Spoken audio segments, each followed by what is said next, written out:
যারা SBMCME 2023-24 fresh application করেছিল তো অনেকেরই কিন্তু অ্যাপ্লিকেশন ফরওয়ার্ডেড বাই HY হয়ে রয়েছে। তো তোমাদের অ্যাপ্লিকেশন কবে অ্যাপ্রুভড হবে? তো ফরওয়ার্ডেড বাই HY টা এটা কেন হয়? যখন তোমরা স্কলারশিপের জন্য অ্যাপ্লিকেশন করো এবং সেটা তোমরা ইনস্টিটিউটে তোমাদের ডকুমেন্টের সাথে হার্ড কপির সাথে সেটা তোমরা ইনস্টিটিউটে সাবমিট করো এবং সাবমিট করার পরে সেটা কিন্তু ইনস্টিটিউটের যে নোডাল টিচার যিনি রয়েছেন তিনি তোমাদের অ্যাপ্লিকেশন ডিটেইলস সব কিছু তথ্য চেক করে সেটা কিন্তু তোমাদের ভেরিফাই করা হয় এবং হায়ার ডিপার্টমেন্টে কিন্তু সেটা ফরওয়ার্ড করা হয়। সেই কারণে তোমাদের স্ট্যাটাসটা কিন্তু ফরওয়ার্ডেড বাই HY শো করে।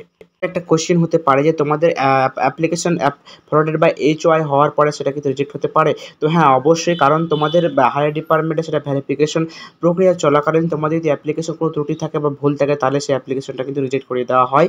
অন্যথায় কিন্তু সেটা কিন্তু রিজেক্ট করানো হয় না। তোমার যদি ত্রুটি মুক্ত থাকে, তুমি যদি সব কিছু তথ্য ঠিক দিয়ে থাকো, তোমার যদি অ্যাপ্লিকেশনে কোনো যদি ভুলভাল না থাকে তাহলে সেই অ্যাপ্লিকেশনটা তোমার কিন্তু অ্যাপ্রুভ করানো হয়। ইতিমধ্যে কিন্তু 2023-24 সেশনে কিন্তু যারা ফ্রেশ অ্যাপ্লিকেশন করেছিল তাদের কিন্তু অনেকেই কিন্তু টাকা কিন্তু ইতিমধ্যে কিন্তু পেয়ে গেছে। কিন্তু অনেকেরই অ্যাপ্লিকেশন এখনও কিন্তু পেন্ডিং রয়েছে। কারো হয়তো ফরওয়ার্ডেড বাই HY হয়ে রয়েছে, কারো অ্যাপ্লিকেশন অ্যাপ্রুভড হয়ে রয়েছে। ঠিক আছে? এরকম বিভিন্ন জনের বিভিন্ন কিন্তু সমস্যা কিন্তু এখনও পর্যন্ত রয়েছে। যার কারণে তারা কিন্তু এখনও পর্যন্ত টাকা কিন্তু পায়নি। তো যারা গত কয়েক মাসে SBMCM স্কলারশিপে যারা টাকা পেল তাদের কিন্তু অ্যাপ্লিকেশন ফরওয়ার্ডেড বাই HY হয়েছিল এবং ডিপার্টমেন্টের হাতে যেহেতু মানে হিউজ পরিমাণে অ্যামাউন্ট ছিল সেই কারণে তাদের কিন্তু application forward by HY direct কিন্তু স্যাংশন করানো হয় এবং স্যাংশনের পরে কিন্তু তাদের কিন্তু টাকা কিন্তু দিয়ে দেওয়া হয়। তো তোমরা এটা ভাববে যে তাদের অ্যাপ্লিকেশন ফরওয়ার্ড বাই HY থেকে ডাইরেক্ট স্যাংশন কী করে করানো হলো?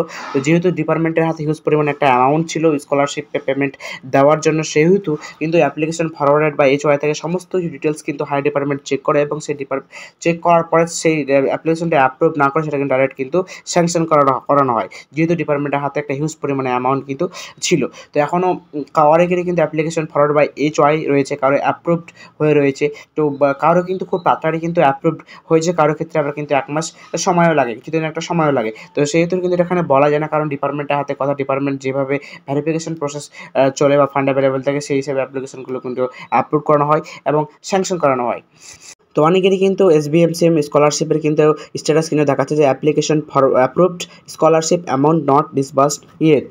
তো তোমাদের স্বামী বিবেকানন্দ স্কলারশিপের স্ট্যাটাস অনেকেরই কিন্তু application approved scholarship amount not disbursed yet. তো অনেকেরই এরকম স্ট্যাটাস দেখাচ্ছে তোমাদের স্যাংশন কবে করানো হবে।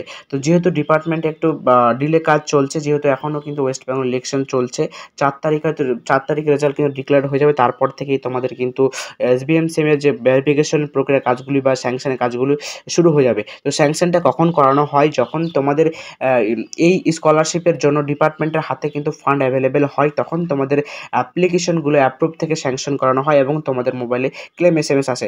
একসাথে কিন্তু সবার কিন্তু স্যাংশন নাও হতে পারে। ধরো ডিপার্টমেন্টের হাতে ধরো যে 1000 বা 2000 জনকে দেওয়ার মতো পেমেন্ট কিন্তু একটা আসলো, তাহলে কিন্তু 1000-2000 জনের জন্যই কিন্তু অ্যাপ্লিকেশন অ্যাপ্রুভ থেকে স্যাংশন করানো হয়, সবার জন্য হবে না। সেক্ষেত্রে যদি ডিপার্টমেন্টে একটা হিউজ পরিমাণে একটা অ্যামাউন্ট আসে তাহলে কিন্তু SBMCM স্কলারশিপের যাদের অ্যাপ্লিকেশন অ্যাপ্রুভড হয় তাহলে সেক্ষেত্রে সবার কিন্তু স্যাংশন করানো হয়। যে পরিমাণে টাকা কিন্তু ডিপার্টমেন্টের হাতে আসবে পেমেন্ট করার জন্য, সেহেতু কিন্তু অ্যাপ্লিকেশনগুলো অ্যাপ্রুভ থেকে স্যাংশন করানো হবে। এক কথায় এখানে বলা যায় যে স্যাংশন তখনই করানো হয় যখন কিন্তু ডিপার্টমেন্টের হাতে পেমেন্টের জন্য যে পরিমাণের অ্যামাউন্ট আসবে সেই পরিমাণে অ্যাপ্লিকেশনগুলো কিন্তু অ্যাপ্রুভ থেকে কিন্তু স্যাংশন করানো হবে এবং তোমাদের মোবাইলে কিন্তু ক্লেম SMS আসবে। ক্লেম SMS আসার 72 ঘন্টার মধ্যে কিন্তু অনেকেরই অ্যাকাউন্টে টাকা কিন্তু ক্রেডিট হয়ে যায়। কারো আবার 1 সপ্তাহ কিন্তু সময় লেগে যায়। 1 সপ্তাহের মধ্যে কিন্তু টাকা কিন্তু অ্যাকাউন্টে তোমাদের ক্রেডিট হয়ে যায়। তো অনেকেরই হয়তো মনে একটা প্রশ্ন রাখতে পারে যে আমার বন্ধু এখানে অ্যাপ্লিকেশন করেছিল, আর কিছুদিনের মধ্যে অ্যাপ্লিকেশন অ্যাপ্রুভ হয়ে গেল, স্যাংশন হলো, টাকা কিন্তু পেয়ে গেল। তো যেহেতু দেখো যে যখন কিন্তু ফান্ড কিন্তু অ্যাভেলেবেল হয় তখন কিন্তু যাদের কিন্তু অ্যাপ্রুভ থাকে তখন তাদের কিন্তু ফান্ডের উপর ডিপেন্ড করে সেই অ্যাপ্লিকেশনগুলো স্যাংশন করানো হয় এবং তাদের অ্যাকাউন্টে টাকা কিন্তু ক্রেডিট করানো হয়। তো অনেকেরই খুব তাড়াতাড়ি কিন্তু অ্যাপ্রুভড হয়ে যায় এবং কারো ক্ষেত্রে দীর্ঘ একটা সময় লেগে যায়। এই কথা কিন্তু বলা যায় না যে কার কখন অ্যাপ্রুভড হবে। যেহেতু ডিপার্টমেন্টের হাতে কথা, হায়ার ডিপার্টমেন্টে যখন ভেরিফিকেশন প্রক্রিয়া চলে তখন কিন্তু অনেকের অ্যাপ্লিকেশন অ্যাপ্রুভ হয়ে যায়। কারো ক্ষেত্রে একটু সময় বেশি লাগে, কারো ক্ষেত্রে একটু কমায় লাগে। তো এটা কখনোই বলা যায় না যে কার কখন অ্যাপ্লিকেশন অ্যাপ্রুভড হবে। তো তো দেখো যাদের কিন্তু অ্যাপ্লিকেশনগুলি অনেক দিন থেকে ফরওয়ার্ডেড বাই HOI হয়ে রয়েছে তাদের অ্যাপ্লিকেশনগুলি কবে আপলোড করানো হবে। তো দেখো যেহেতু এখন ইলেকশন চলছিল ওয়েস্ট বেঙ্গলে প্রায় শেষের পথে 4 তারিখে হয়তো রেজাল্ট ডিক্লেয়ার হয়ে যাবে, তারপর থেকে হয়তো দেখো জুন মাসের মধ্যে হয়তো অনেকেরই কিন্তু অ্যাপ্লিকেশন হয়তো আপলোডও হবে এবং ফান্ড যদি অ্যাভেলেবেল থাকে তাহলে সেক্ষেত্রে কিন্তু স্যাংশন করানো হবে। তো Swami Vivekananda merit coming scholarship নিয়েছিল আজকের এই কয়েকটা গুরুত্বপূর্ণ একটা আপডেট। তো আমাদের একটা টেলিগ্রাম গ্রুপ রয়েছে যেখানে তোমরা যুক্ত হতে পারো। কমেন্টের প্রথম যে কমেন্ট পিন করা থাকবে সেই কমেন্টে কিন্তু টেলিগ্রাম গ্রুপের লিঙ্ক দেওয়া থাকবে, তার পাশাপাশি কিন্তু ভিডিও ডেসক্রিপশন বক্সের লিঙ্ক দেওয়া থাকবে, সেই লিঙ্কে ক্লিক করে সরাসরি তোমরা আমাদের টেলিগ্রাম গ্রুপে যুক্ত হতে পারো। তো যারা চ্যানেলে নতুন তারা চ্যানেলটিকে সাবস্ক্রাইব করো এবং পাশে থাকা বেল আইকনটি অল করো, যাতে পরবর্তী তোমরা আপডেট আমাদের এই চ্যানেল থেকে কোনো স্কলারশিপ রিলেটেড ভিডিও পাবলিক হলে তোমরা যেন জানতে পারো। তো আজকে এখানে শেষ করছি। Thanks for watching.